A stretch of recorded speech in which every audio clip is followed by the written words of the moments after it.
Because there is some breaking news, huge explosion in the Lebanese capital of Beirut. If this is indeed an Israeli strike on Beirut, I think it's an extremely dangerous escalation. Hezbollah is not Hamas. It has the capacity to respond in a way that, frankly, I don't think Israel can quite handle. Had Israel fought a much more vociferous and intense war at the get-go, we would have probably defeated Hamas and saved a lot more civilian lives. I expected it to take a little bit longer before Rabbi Fleisher started lying. You're dealing with fascists in Israel. It's a fascist government, fascist spokesperson. Even the Nazis did not come close to doing that. Nobody can prove that this was a rocket thrown by Hezbollah. Doesn't matter. If you're Israeli, that's fair game for terrorist organizations, and that is a policy they've had for many, many, many years. The majority, stop interrupting me. Can you please just take a pause from lying for 1 second? Israel has threatened a severe response to Hezbollah's rocket attack on a children's playing field in the Golan Heights. 12 children, aged between 10 and 16, were killed. This was an attack on Israeli-occupied territory, but the community targeted are Druze Arabs. And the scale of the horror now threatens to tip the region into a second all-out war. Can Israel fight a war against Hezbollah as it continues to pound Hamas in Gaza? Are the repeated attacks by its proxies drawing Israel ever closer to a massive war with Iran? Did Donald Trump have a point when he pointed the finger of blame at the current US president? Today's attack on Israel cannot be forgotten, and it will go down as another moment in history created by a weak and ineffective United States president and vice president. They wouldn't have done this if I were the president. They wouldn't have done it. And they didn't. Well, joining me now is Hebron spokesman Rabbi Yishai Fleisher, American-Israeli commentator Emily Schrader, Palestinian-American Middle East analyst Omar Baddar, and also be talking to General Secretary of the Palestinian National Initiative Party, Mustafa Barghouti. Well, welcome to all of you. Let me start, if I may, with you, Rabbi Fleisher. Your response, first of all, to this appalling attack which killed so many Israeli children. Well, they are Israeli children. They're also Druze, part of our minority that lives in Israel. I deal with Druze all the time, and I speak to them. They're an Arabic-speaking minority, non-Muslim, and they are angry. They're very angry, of course, at Hezbollah for striking against them, but they're also angry at Israel for not doing more to defend them. And they're saying, you know, with one bombing that happened in Tel Aviv, you guys did an airstrike in Yemen. But now that 12 children have been murdered inside of Israel in our village, you haven't done enough to flatten the bad guys, to get rid of Hezbollah. And so I call on Israeli leaders to act with equal measure, to strike back strong against Hezbollah, protect our Israeli citizens, if they be Jews or Druze.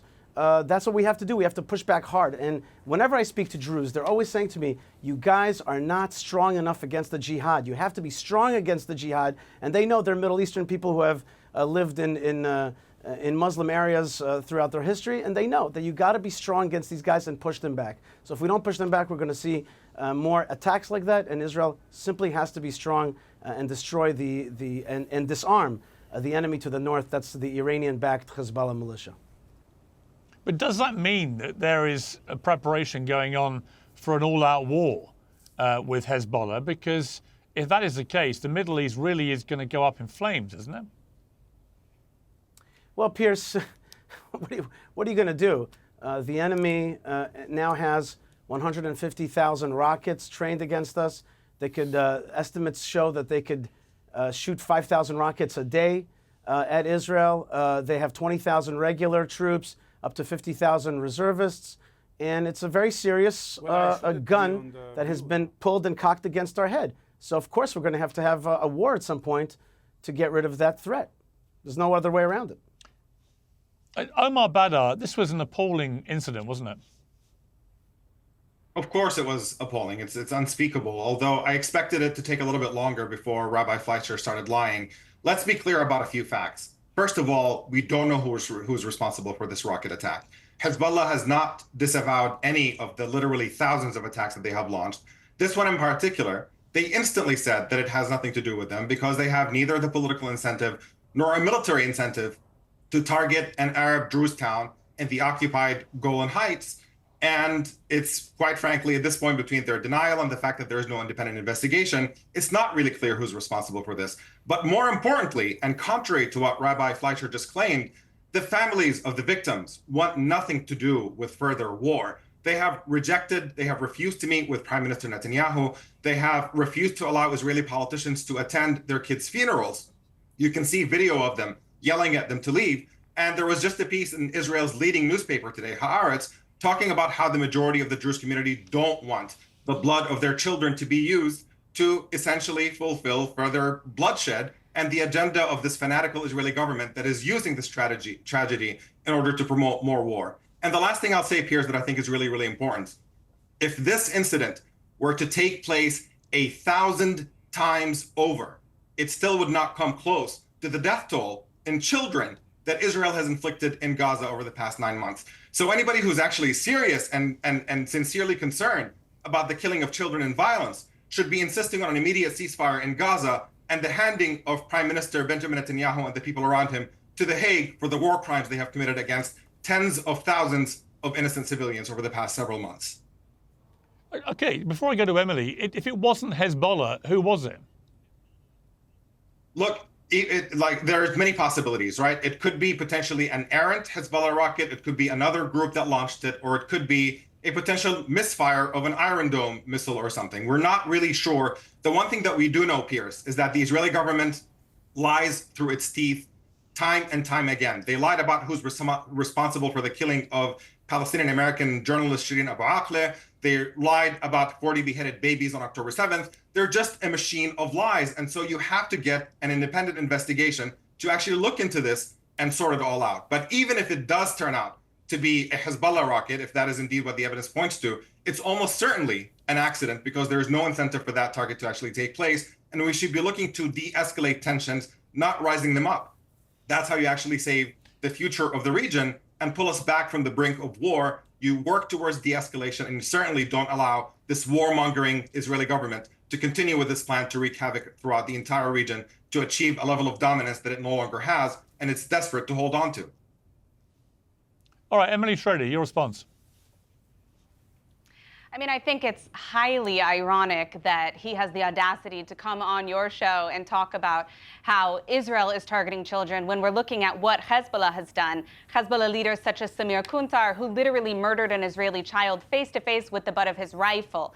Hezbollah, who in previous wars murdered 50% of the civilians who were killed, were actually Arab Israeli citizens. There were rockets coming down onto majority Arab towns like Nazareth, killing Arab Israeli babies. There has been no differentiation by terrorist organizations when it comes to targeting Israeli citizens, whether they're Druze or Arab, Christian, Jewish, doesn't matter. If you're Israeli, that's fair game for terrorist organizations. And that is a policy they've had for many, many, many years. There is no reason to believe that suddenly Hezbollah wouldn't be targeting children. It's patently absurd. These kids were not Israeli. It's patently absurd. And also what he's saying, about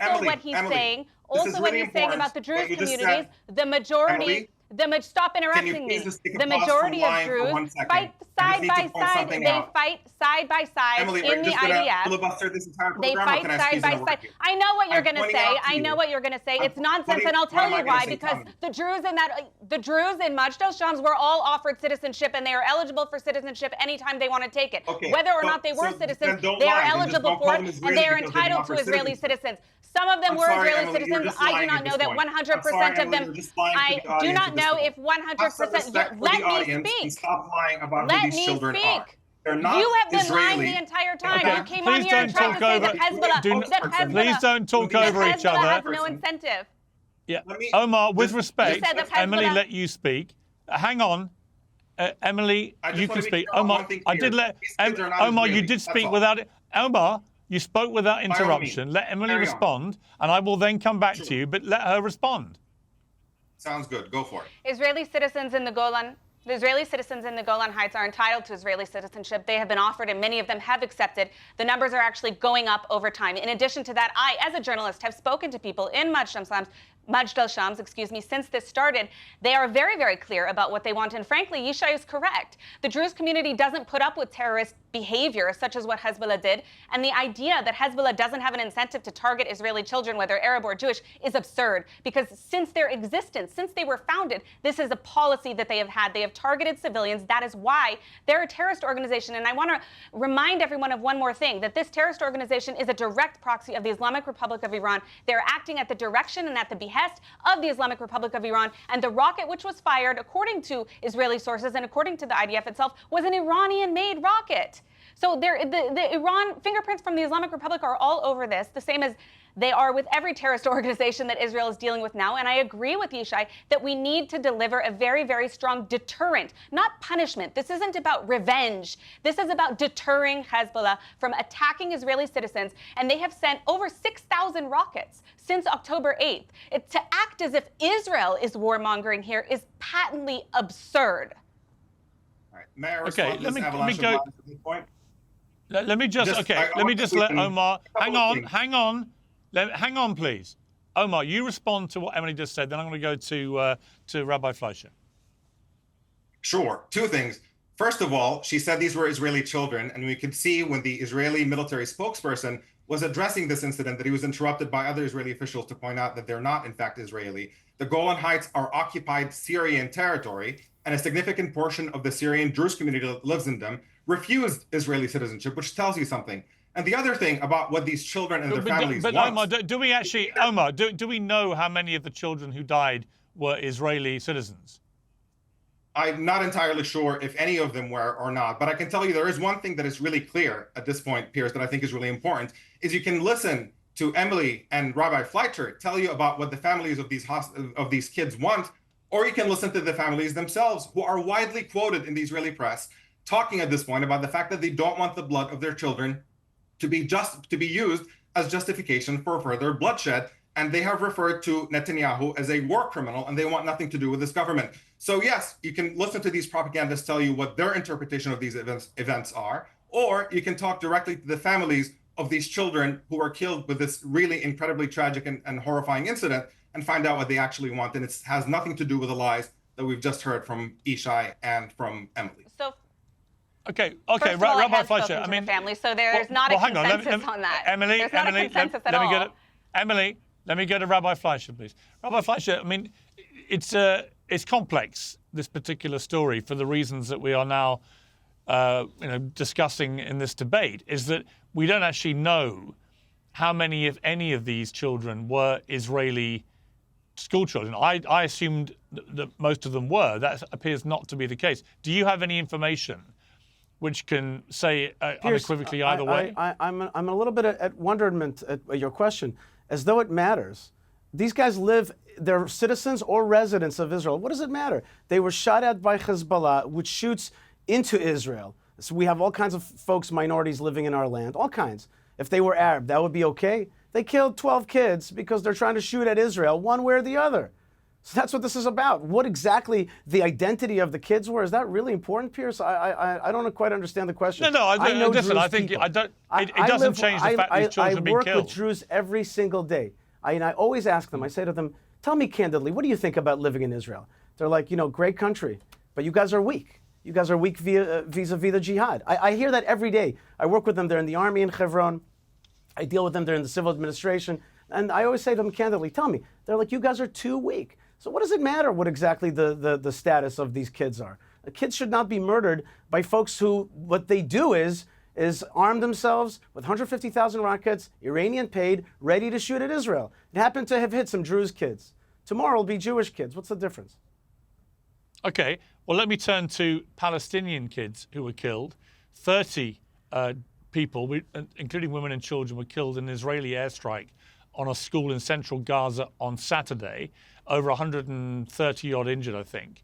What is your response to that, Rabbi Fleisher? This is the tragedy of war. And this is exactly Hamas's strategy for this war. They and their fighters will live in tunnels underneath Gaza. They will fire rockets into Israel. They will send in their terrorists to kill, maim, and murder. Then they'll keep the civilians on top while they live in their tunnel hotels underneath. and make sure that there's more dead babies so that they could use that in the media as a strategy, as another way of striking at Israel. So it's horrific. But how it's many, horrible. terrorists were killed? Okay, but hang on. How many terrorists were killed in that airstrike? Piers, it's a war. I'm not here. I'm not an army spokesman. I'm not here to tell you exactly numbers. You're kind of getting today into these, but if Hezbollah? Okay, but here's my point. If Hezbollah, I promise you, Piers, nobody was targeting these children. Let me make my position. If Hezbollah suddenly said, "Yeah, we fired that rocket which killed the 12 children," right? The 12 children who were killed after this attack in Gaza. Yes, we fired that rocket. It's war. That's what war involves. You would be incandescent with rage that the lives of so many innocent children had been destroyed, and Hezbollah's response was simply, "This is war." What is the difference ideologically if they were to take that position to what Israel and you've just said about the killing of so many innocent people in Gaza? I think that's a very fair question, but I think that the answer is obvious. Israel is an ethnic minority in our region trying to survive. We are now surrounded by a proxy noose around us. Hezbollah, Hamas, the Houthis, and probably more through from Iraq. And these are all Iranian tentacles. It's a noose that's tightening around us. We're fighting for our survival. And the enemies are shooting into Israel to try to destroy us and try to goad us into killing more of their kids, because that's part of the strategy. When they do it, they're trying to destroy Israel. When we do it, God forbid, when we try not to, we're trying to defend ourselves and to defend our ethnic minority in the region. So we're fighting a defensive war. They're fighting an offensive war of destruction. That's the difference. But when you say that you're fighting a defensive war... Pierce, if I may. Hang on, Emily. Emily, hang on. I will come to you next. When you say you're fighting a defensive war, what the critics of the way that Israel has executed this war will say is that, yes, what happened October 7th was horrific. 1,200 people murdered, including many, many innocent women and children. Nearly 7,000 more wounded, some of them horrifically. Yes, that was a despicable terror attack. But the scale of Israel's response in Gaza alone has been unbelievably disproportionate. That you're now up to 35,000, 40,000 people being killed. Again on Saturday, not really reported that much because it becomes the norm that 30 people are killed by an Israeli airstrike, 100 plus more injured, many, many women and children killed and wounded. And this is going on an almost daily basis. And there seems to be no apparent plan by Israel's government for what happens at the end of this, or indeed how it ends. Piers, let me use this opportunity then to actually criticize my government as well.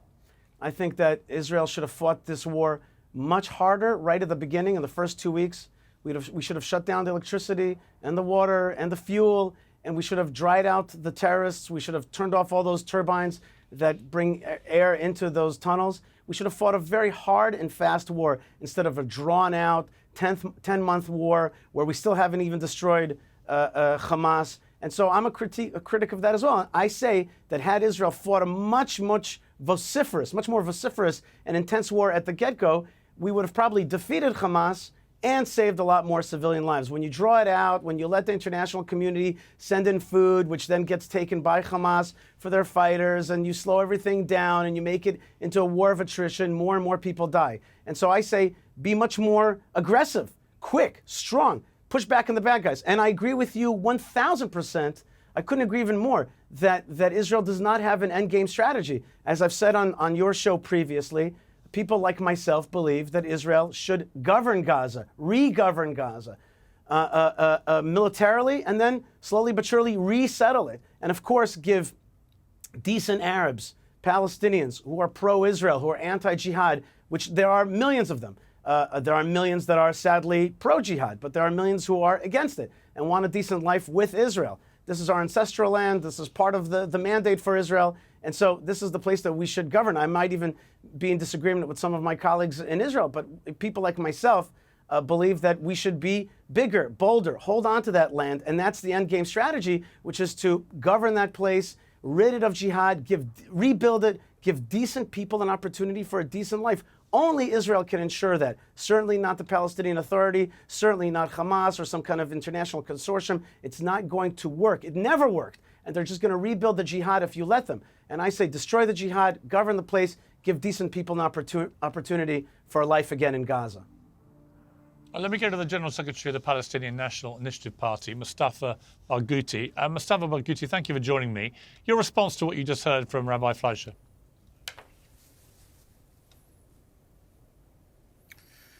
Well, there are several things. I think what was described is nothing but a fascist point of view. You're dealing with fascists in Israel. It's a fascist government, fascist spokesperson, who are advocating not only killing Palestinians, but also cutting off electricity and water and starving people to death. What is this? Even the Nazis did not come close to doing that. It's a horrible Holocaust that Israel is conducting in Gaza. And it's not defensive, because no army can claim it is defensive when it is occupying another people and another country. And it cannot call itself defensive when it is committing and conducting a system of apartheid against another people. And speaking about children, 16,800 Palestinian children killed by the Israeli army. That doesn't count. Aren't we equal human beings or not? 50,000 people killed, 72% of them are women and children. More than 90,000 people injured so far, many of whom will die because Israel has destroyed all hospitals, all medical facilities, all services. And they speak about defensive war. What kind of defensive war? This is an aggression, a terrible aggression. And the cause of that, I don't want to repeat what we told you on many times on your program. Before the 7th of October, there was ethnic cleansing of Palestinians for 76 years. There was occupation of Palestinian land for 57 years. There was a system of apartheid and oppression. There were 1 million people arrested in the occupied Palestinian territories. And by the way, about the Golan, nobody can prove that this was a rocket thrown by Hezbollah. And Hezbollah asked for an international investigation. Why Israel refuses that? Why Israel refuses to have an international investigation of what happened in the Golan Heights? And the Golan Heights are occupied Syrian territories. And the citizens there are Syrian citizens, not Israeli citizens. They are occupied by force. And they don't want to be Israeli citizens. They're very clear about that. And at the end of the day, let them allow an international investigation committee to check what's going on. I am so worried about the situation, not only because of the injuries and the killing on our people, but also about the fact that now Gaza Strip is totally devastated in the worst kind of man-made humanitarian crisis. More than 1.5 million people are stuck now in a very little strip with no food, no medicine, no shelter, no place to go to, and the bombardment continues. Just because Netanyahu doesn't want to stop this war, and just because Netanyahu wants to save his guts and wants to continue this war because he knows that the end of this war means the end of his political career. This is terrible. And I can see that what we see in Israel, unfortunately, is the rise of fascism. And the proof to that is what you have seen yesterday when the Israeli fascists attacked even Israeli soldiers, because they wanted to investigate the cases in Sdetiman prison, or concentration camp, I should say, where Palestinian prisoners were tortured to death. They were beaten, they were starved, they were shocked with electrical shocks, they were hanged, and some of them had their hands amputated because of the chains that were put on them, and some of them were raped. Sexual abuse and rape happened in Israeli prison, Sdetiman, by Israeli soldiers. That's not my report, it's the Washington Post report. How could Israel live with that and still claims it is a democracy and claims that it is supporting human rights and that it is conducting a defensive war? Okay, let me go to Emily Schrader. I mean, Emily Schrader, the charge there is that Israel's become a fascist state and that it's committing torture and rape and other heinous crimes against Palestinians in prison. What is your response to that? I mean, I think that the reports are horrifying, of course. I know that this is under investigation and that several of the soldiers in question have been arrested and are currently undergoing interrogation. And yes, there have been several incidents of riots outside of army bases. One of them, I think, was actually they breached into that, and it's disgraceful behavior, and it runs contrary to our laws, which is why there were arrests related to this. And I think, he asked, how can Israel claim that they're a democracy when there are incidents such as what was reported? It remains to be seen if that's verified or not, but for now we'll assume that it is the case. How can that happen in a democracy? And the answer is, when that happens, or if that happens in a democracy, those people are arrested and those people are tried. That is what should happen in a democracy, and I do think that those incidents do need to be investigated. And if you really want to know how democratic Israel is, all you have to know is that today, the state of Israel was actually speaking to some of the terrorists who were involved in the October 7th massacre in order to investigate the treatment of Palestinian prisoners. Now, I don't condone everything, certainly everything that's been reported, everything that I've heard. I think it's absolutely horrendous if it does turn out that that is true as reported.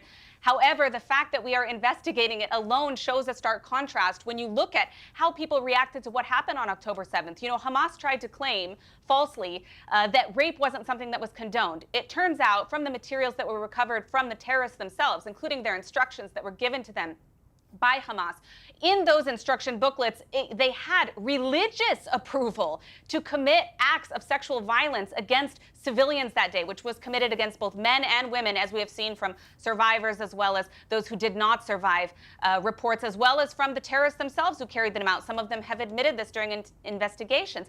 In addition to that, what we also found on the terrorists was that there was a list of words of how to say certain phrases in Hebrew. A lot of them make sense in order for the terrorist operation that they were carrying out, certain terminology that they needed in order to get around physically. But something that really stuck out to me when I looked into this is that on that list of words that they learned how to say in Hebrew to their victims was take off your clothes and take off your pants. Now you tell me, why would someone open your legs and take off your clothes? Why would someone need to open their legs in order for any security purpose whatsoever? Well, I don't think so we know that rape was a strategy. Well, I have no doubt that there was sexual abuse, including rape, perpetrated on that day. Yes, but the response of Hamas is the difference.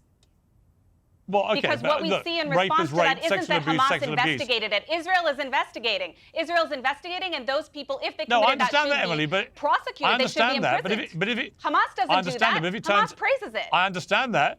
But if it turns out that these Israeli soldiers have been perpetrating these crimes, it is just as despicable as the sexual abuse and rapes that were committed by the other side. So we should all be able to agree on that. But let me ask you on the wider point. Yes. I don't understand how this war ends. Gaza is being completely flattened. The people are being displaced now to places where they're getting continually bombed. We had 30 plus people killed at the weekend in an airstrike on an area they've been told to go to. Where does this end? What does victory look like for Israel? Because right now, it's very, very hard to see what victory is. I mean, I think that Israel does need to come up with a better strategy. I actually agree with Yishai Fleisher on that. I do not agree with him, however, about resettling Gaza. That's something even the Prime Minister flatly rejected, even in his speech in Congress, and I'm not a supporter of his. So that being said, I don't think that's on the agenda. I think that Israel needs to come up with a plan in order to allow Palestinians to have their own self-determination in that territory at some point. A two-state solution, not something we can even speak about now, unfortunately, because I think far too much of the population rejects the right of Israel to exist in any capacity. But there does need to be a longer-term strategy when it comes to this. I also have to mention that part of the reason this has continued to go on is because Hamas continues to hold those hostages. I mean, if you give back those hostages, you're taking away a lot of incentive. I mean, Hamas has been really demoralized. They've really been destroyed for the majority. How many lies do I have to sit here and listen to before I get a chance to the majority of this organization. But I do think that Israel needs to come up with a better plan for a long-term exit strategy when it comes to dealing with Gaza, and also. Well, I don't think, with respect, I don't think Israel has a plan at all. That's the problem. Let me go to Omar Baddar again. You were shaking your head there as you heard what Emily said. Why? Practically for 20 minutes straight. I mean, look, Rabbi Fleischer's views, I think, are quite honest and transparent. He thinks Israel is not genociding Gaza hard enough and wants them to genocide them harder. Wants a war of conquest where Israel takes over whatever lands it wants that actually don't belong to Israel under international law. So none of it merits a response. I think the fascism in what he has to say is quite blatant for the audience. But when Emily engages in this kind of systematic dishonesty, I do think that it is really worth responding to. One, on the question of the torture of Palestinian prisoners. You have a situation in which every major human rights organization in the world, Amnesty International, Human Rights Watch, even Israeli human rights organizations like B'Tselem and others, say that there is systematic torture of Palestinians in Israeli dungeons. And the fact that there is no accountability, and this, for the most part, happens with complete and total impunity. In this case, there happens to be a particularly egregious case of a soldier who was of a Palestinian prisoner who was gang raped by the 9 soldiers. And when there is overwhelming evidence and there are horrific injuries that have emerged from that, there is an effort to arrest these soldiers who are involved in this. And what you end up with is riots, not just riots by random fanatics on the streets like Rabbi Fleisher and his friends and others, but by ministers in the Israeli government, where you have literally a minister sitting in the Knesset talking about how rape of Palestinian prisoners in Israeli dungeons is okay by him.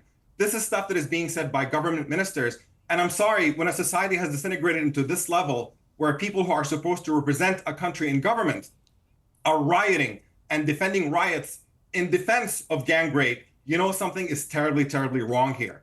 And you have to get to the point to where you actually start engaging with the small but important human rights community that exists within Israel to start talking about what shifts need to happen in order to push Israel in a more moral direction. And as far as what can happen in Gaza with moving forward at this point, the reason we are here is because Israel insists. I mean, look, we can get into a million different details about what happens at this incident and that war, but the fundamental reality is Israel rules over millions of Palestinians. It denies them equal rights. It denies them the right to a state. It steals their land at will. It robs them of their water. It kills their children at will, engages in every single imaginable war crime that you can imagine against this entire people who are subject and held without any freedom or human rights. And as long as we are in that situation, unfortunately, the phrase "no justice, no peace" is not just some empty slogan. It's not just a protest slogan.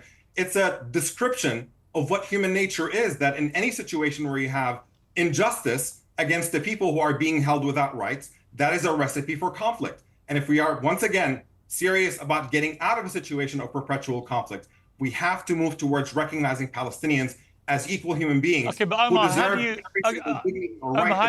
see that does not exist. I understand it, but presumably you don't see any future for Hamas in any kind of government role in Gaza.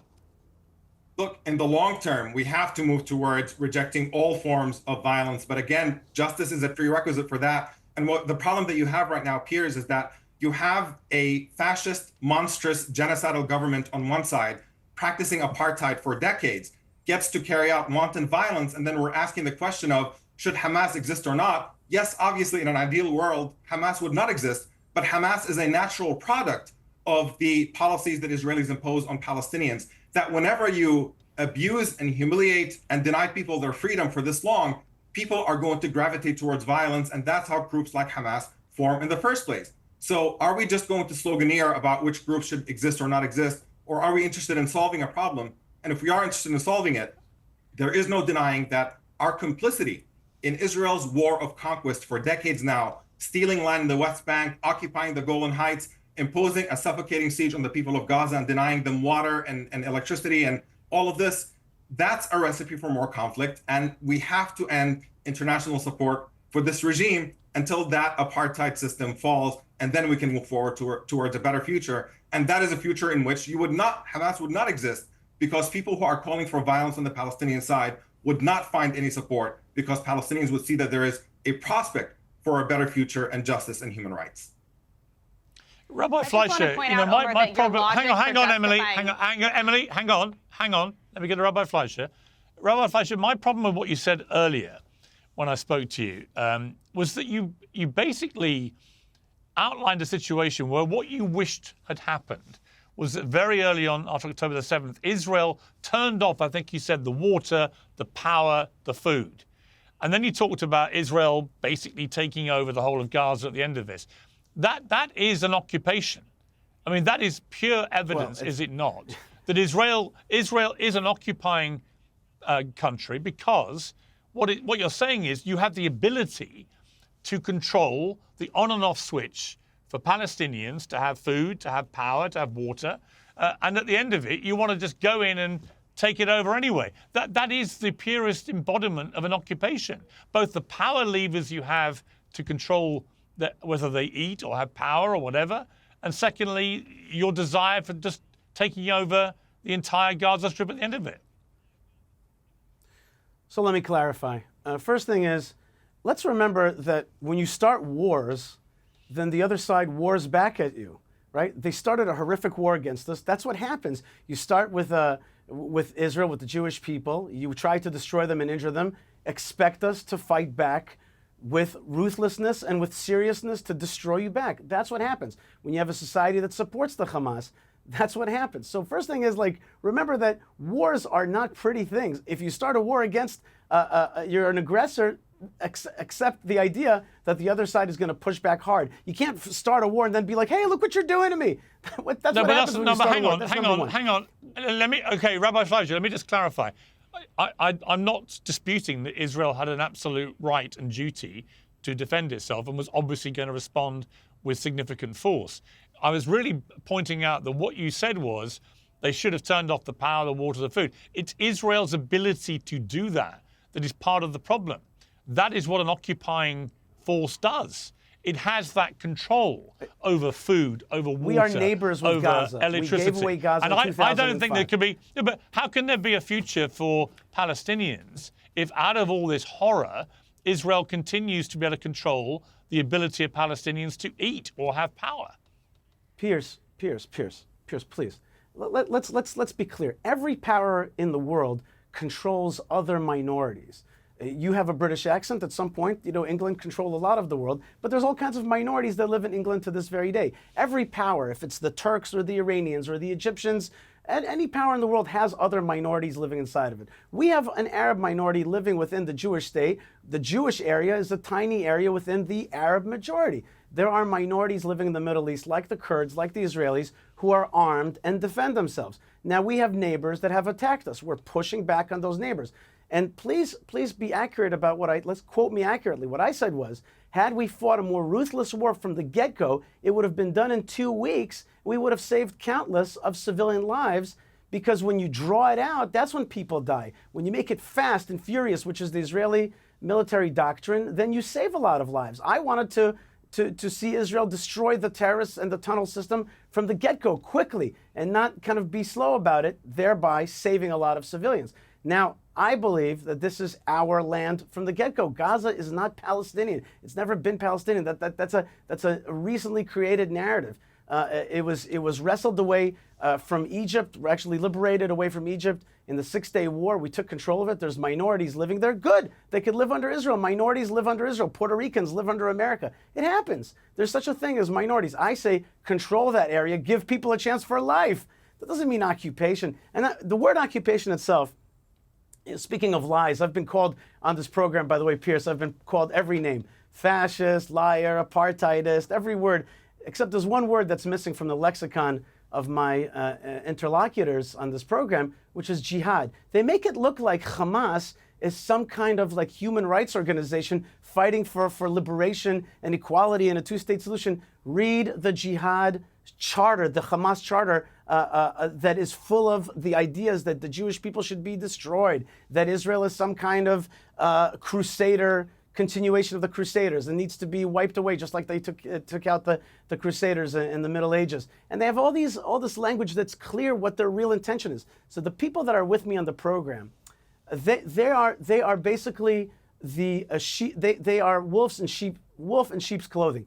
They dress up like liberals. They talk the stuff that Western folks, you know, can understand, apartheid and all that stuff. But in their heart, they have jihad. They want to destroy Israel. Ask them when the occupation began. They'll tell you 1948, or they'll tell you 1917. They want to see the end of Israel as a Jewish state altogether. That's what this is about. So they dress up in these clothes. They come on to this show. They talk about Israel being an occupier, i.e. Israel's not an ancient country, not an ancient people. They don't belong in this region. They need to be evicted altogether. That's what they want. They want to erase Israel and replace it with the Palestine, which they created in the 60s. That's what this thing is about. And they put on the airs of liberalism for ears like yours.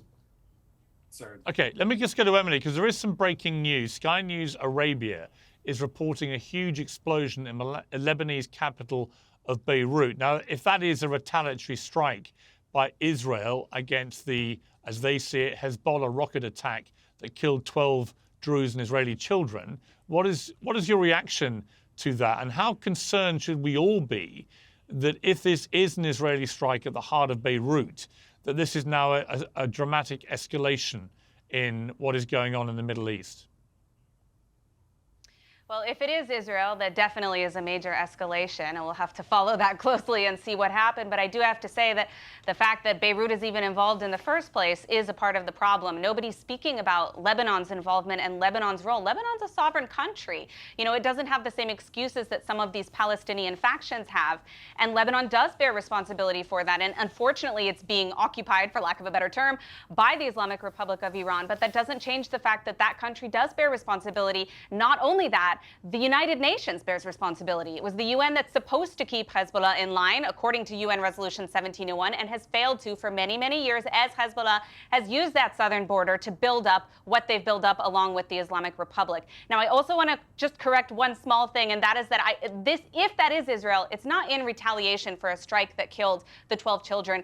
It would be in response to the over 6,000 projectiles that have been fired at Israeli civilian areas on that northern border. Now, remember, a lot of these people, tens of thousands of Israelis, have been evacuated from their homes for 10 months and counting. This is not a sustainable reality. Israel does have an obligation legally under international law to respond, to push back Hezbollah, and that's what needs to happen. And the best thing to save lives on both sides is that international actors intervene and pressure both sides, especially Hezbollah, to retreat and to stop firing at Israel. Israel didn't start this war with Hezbollah. We don't want one with them. We don't want one with the Islamic Republic. But we do have to protect our citizens. And I also want to add one more thing I wanted to say earlier to Omar, and that is that he mentioned how there's no justice, no peace, when all these things have happened, a lot of propaganda buzzwords about what happened with Palestinians, in addition to what Mustafa told us as well.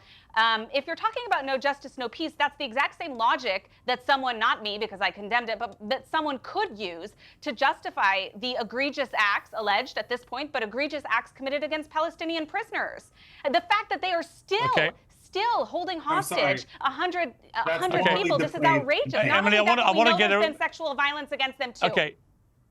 Emily, I'm going to interrupt because we're running out of time. I want to go to Omar for the final word. Omar, your reaction to this explosion, which is being widely reported now in the Lebanese capital of Beirut. It is being seen as potentially Israel responding to what they say was the Hezbollah rocket attack, which killed 12 children at the weekend. What is your reaction to this?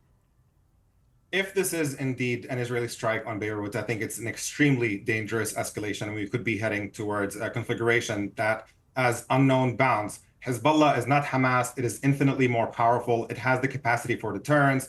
It has the capacity to respond in a way that, frankly, I don't think Israel can quite handle.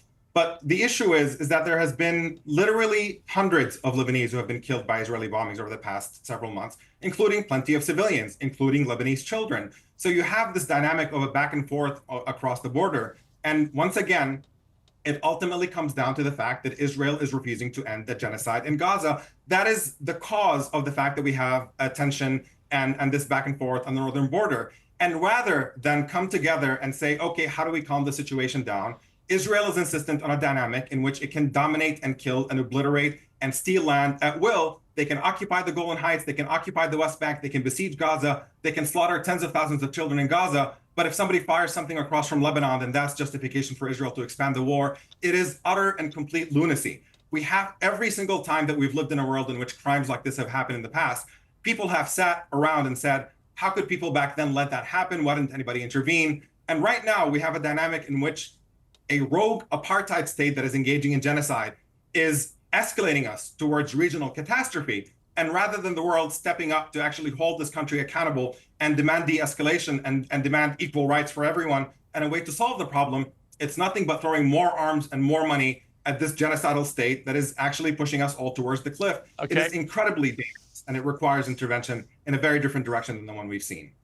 Well, we're going to have to wait Piers, and see exactly what's Omar happened. Baddar I'm sorry. Hamas and Hezbollah. I'm sorry, everybody. I'm sorry, Rabbi Fleisher. We have run out of time. I have to go, unfortunately, but I do appreciate all of you for that debate. It was fascinating to listen to it, and hopefully this is not a massive escalation, but it could be. And if it is, then we've got to hope and pray that steady heads prevail here, because it feels like a very precarious moment in what has been a long-running conflict. Thank you all very much for joining me.